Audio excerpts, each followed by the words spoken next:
An analogy between particles and dancers.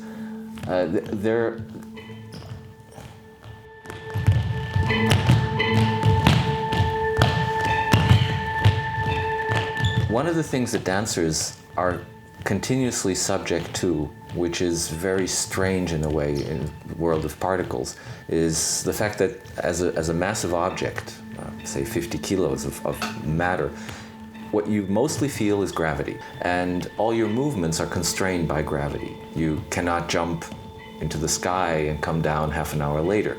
Best jumps, the lightest jumps that you can make are going to take you 50 centimeters into the air, and you can try to make it look lighter and fly longer. A lot of ballet is based on the illusion that you can actually approximate flying.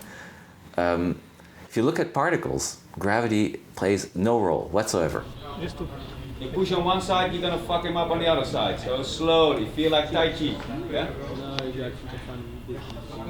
Watch out for the head. There's no influence of gravity on particles because it's such a weak force.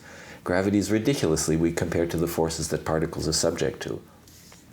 And so particles will actually feel electric forces, magnetic forces, the strong interaction, the weak interaction, depending on what type of particles there are. If you're balanced, the more you're gonna fuck him up, and he's gonna fuck you up on the other side, yeah?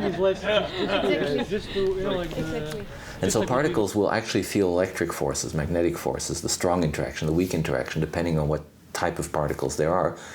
And their behavior is then very different. If you have two particles coming at each other, they'll either be attracted and rotate around each other, or they'll be deflected from each other, or they can actually collide and exchange new particles or produce new particles in this collision.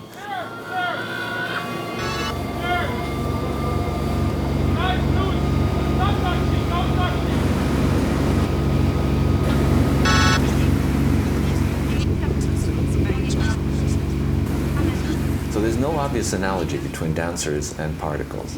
But having said that, you can see some things that happen, because dancers passing through each other as if they were neutrinos, for example, they will interact, they will couple, they will connect to each other, they will influence each other, and they'll do this across the stage, across a large stage.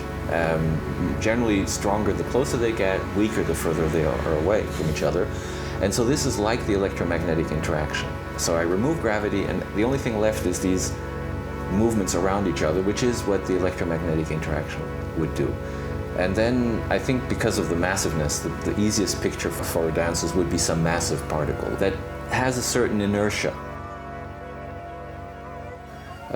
It could be the top quark, it could be the proton, it could be any massive particle like that, or just simply a nucleus.